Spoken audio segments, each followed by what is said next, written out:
Baginda. Setelah 3 tahun berlalu, viralnya di sosial media, lalu dia anyep lagi karena ada 2 kali 3 kali penundaan tayang di bioskop. Entah karena COVID atau entah karena ini kutukan dari Badara Wuhi. Akhirnya kita bisa nonton dan nge-review film ini, KKN di Desa Penari. Selamat datang di Aska Review Movie bareng saya Aska Goldie.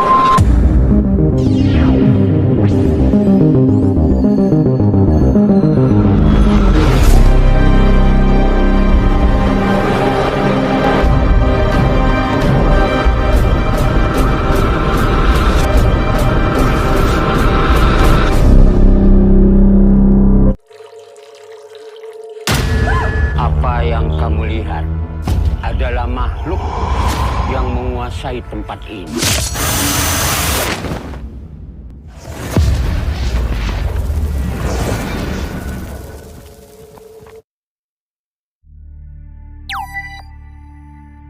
Cerita mengenai KKN di Desa Penari sendiri bermula dari akun Twitter Simple Man pada Juli 2019 berisikan 500 tweets menjadi trending topik berhari-hari dari berbagai part cerita dan dari 2 sudut pandang cerita yang berbeda.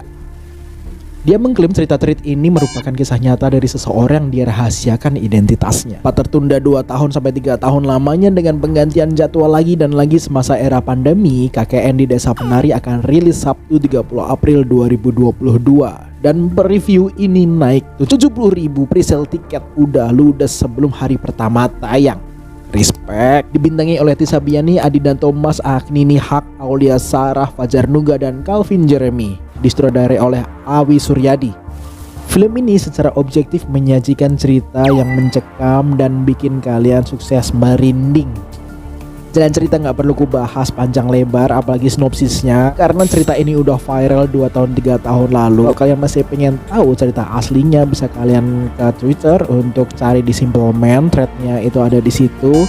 Kalian membaca sendiri dengan 500 tweets itu, atau kalian ke YouTube-nya Nessie Judge di Neroris atau di Raditya Dika di Paranormal Experience-nya dia. Dan cerita ini saling menjahit dari ketiga pencerita itulah. Jadi 90% narasi di cerita, dari tulisan, dari video-video YouTube yang bernarasi bercerita itu semuanya divisualisasikan ada di film KKN di Desa Penari. Untungnya Awi Suryadi selaku sutradara kayak memberikan nuansa yang cukup mewakili segala narasi dalam bentuk tulisan, divisualisasi dalam bentuk sinema, semakin membuat rasa ngeri ketika masuk ke Desa Penari dan kayak ikut dalam program KKN itu.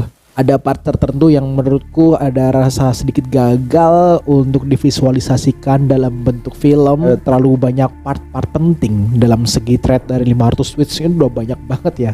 Jadi ketika udah diceritakan dalam bentuk film itu kayak gagal aja dalam bentuk visualnya.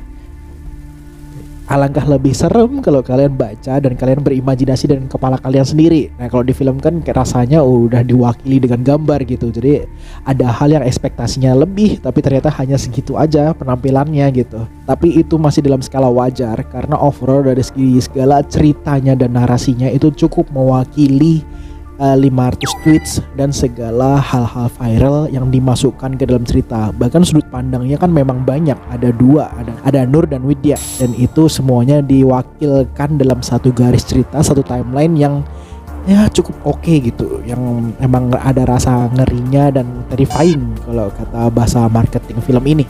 Rasa ngeri yang diciptakan itu bukan karena sosok hantunya atau makhluknya, tapi lebih ke nuansa desanya. Dan bayangin kalau kamu itu ikut sebagai mahasiswa KKN datang ke satu desa itu, misalkan kalian datang berenam lalu pulangnya berempat, itu kan rasanya juga lumayan sedih dan miris gitu ya. Itu rasa empati itu yang terbangun sampai di akhir cerita kayak oke, ini ada rasa kehilangan kayak kita melakukan hal yang salah di sebuah tempat itu, melakukan hal-hal yang di luar batas wajar, di luar batas adat istiadat, tidak menghargai tempat itu dan kita celaka, yaitu yang kita rasain gitu.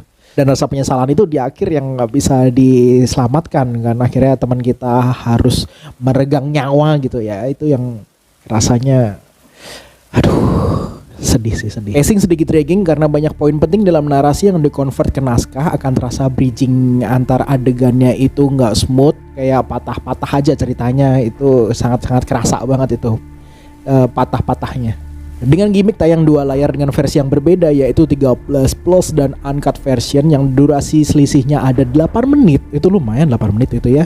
Untuk kalian yang cukup dewasa, gue saranin untuk langsung aja nonton di versi uncut version. Meski ada adegan backlessnya dari Badara Wuhi, atau adegan ciuman, atau bahkan ada V-bone-nya si Bima, itu menurutku masih batas wajar untuk menunjukkan seberapa brengseknya para mahasiswa ini di KKN.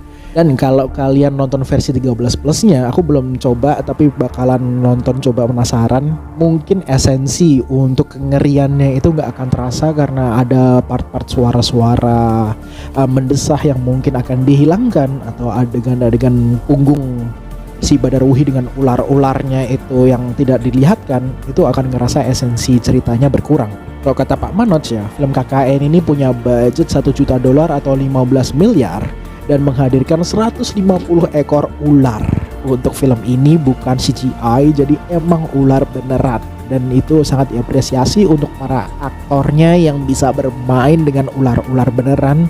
Menari-nari dengan ular itu creepiness-nya lumayan banget gitu, PR banget, kontraknya mahal itu. Dan dari segi acting, Sabiani dan Adinda Thomas maksimal menjalankan perannya sebagai karakter kunci. Hanya sedikit terganggu dengan performa Ahmad Megantara sebagai Bima yang emang actingnya kadang-kadang suka ngadi-ngadi gitu. Scene stealer jelas Aulia Sarah sebagai Badara Wuhi, seksi sex appeal-nya emang keluar banget sih, tapi yang ada rasa ngeri juga. Overall KKN Desa Penari ini layak mendapatkan 3 juta penonton atau minimal lah itu, atau bisa lebih 5 juta, 7 juta harusnya bisa lah ya, supaya film Indonesia itu bisa bangkit gitu. Jadi sangat disarankan, sangat direkomendasikan kalian untuk nonton KKN Desa Penari. Tapi kalau kalian yang emang tim orang yang cuma membaca threadnya itu gak mau nonton, ya itu pilihan Anda. Tapi ini kayak bentuk kemasan lain dari si KKN Desa Penari, ceritanya secara utuh dimasukkan, divisualisasikan dalam film yang menurutku cukup mewakili. Ya supaya ceritanya nggak anyep-anyep lagi, kita angetin lagi lewat film ini.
Ularnya banyak sekali, bisa ratusan. Kita dari awal kan kita dari awal komit nggak mau CGI, jadi kita nggak mau CGI snakes dari awal, kita mau ular asli.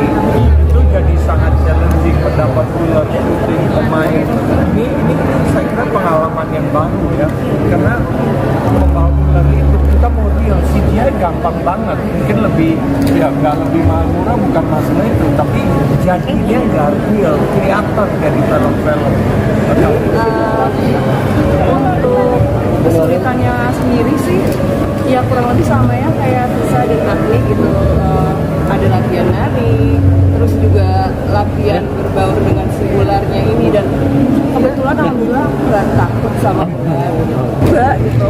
Dan di hutan ya kan dengan keterbatasannya gitu, kayak kita sambil nungguin teh kita tetap latihan nari gitu.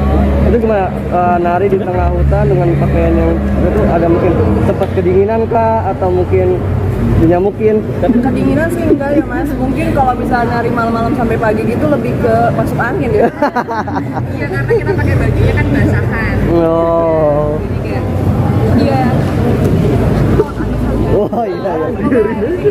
Brand. Makasih. Oke. Terima kasih. Wah, udah pada nonton ya, curang ya penonton ya. Ya, Mas Anton. Mantap. Anton